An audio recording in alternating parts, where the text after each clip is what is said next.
Are you a new ant keeper or looking into keeping ants and don't know where to begin? Perhaps you have a queen ant but are a bit stuck on what to do next.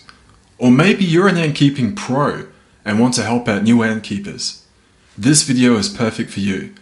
We will cover all of the basics on ant keeping and answer any questions you may have.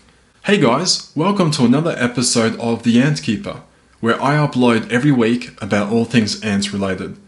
If you find yourself enjoying this video, please subscribe. It really helps me out and I really appreciate it. Ant keeping is a hobby enjoyed by thousands of people all around the world, and it's not hard to see why. Everyone can get involved. It doesn't matter how old you are or where you live.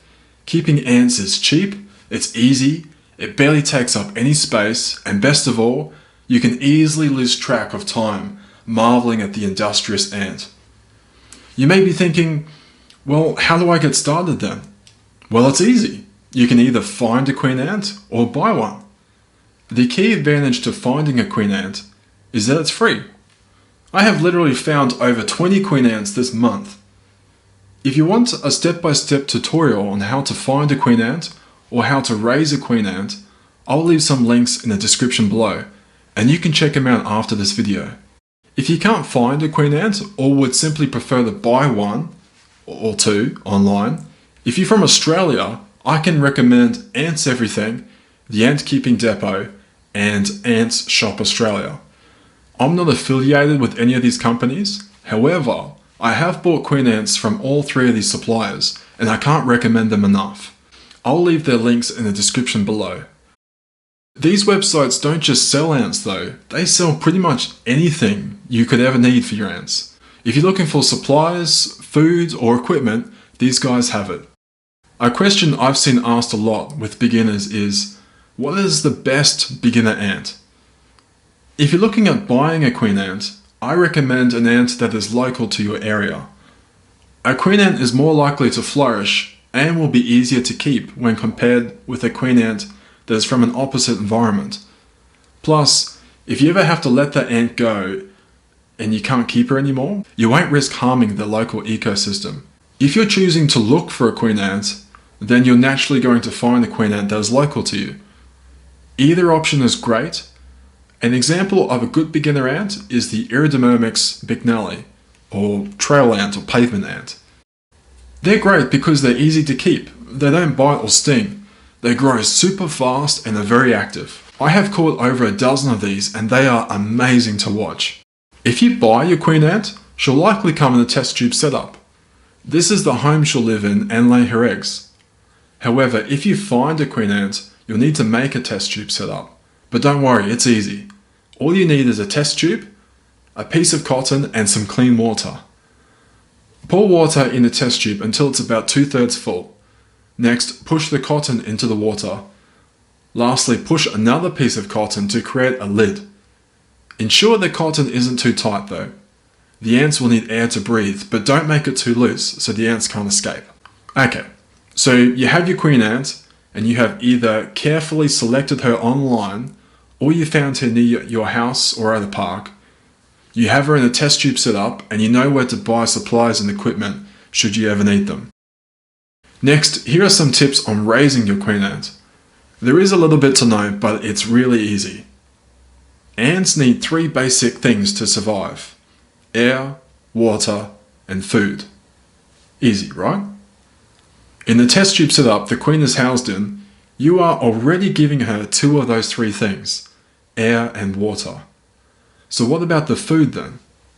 When you feed her really depends on whether she's claustral or semi-claustral. If you buy her online through a website, it will probably say.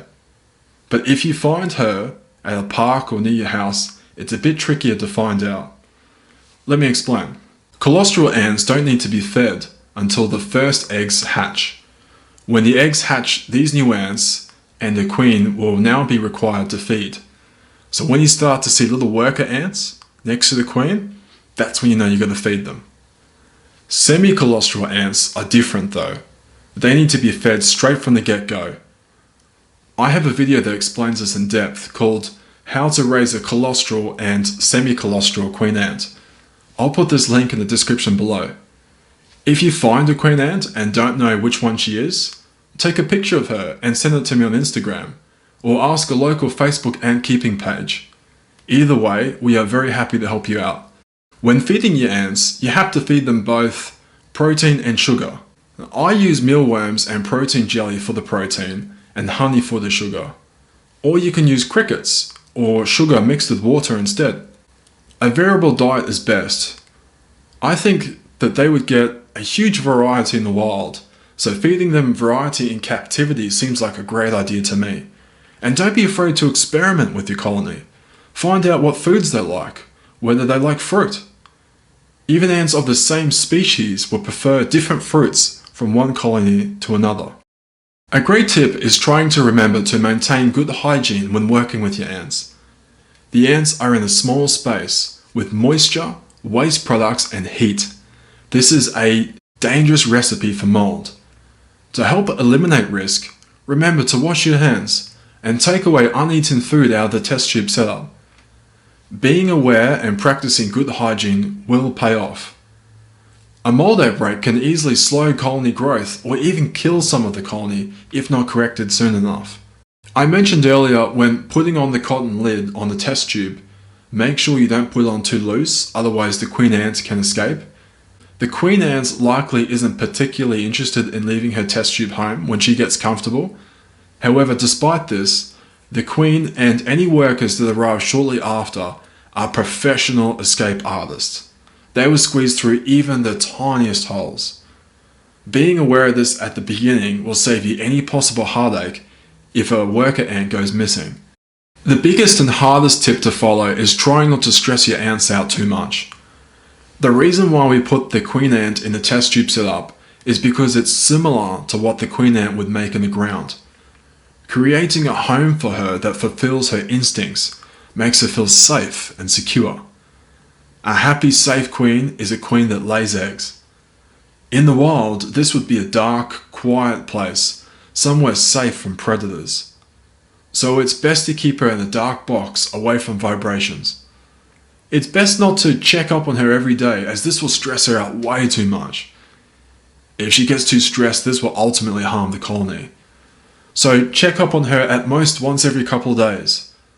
Alternatively, you could make or buy a red box like this one, or you could buy a sheet of red plastic to put over the nest.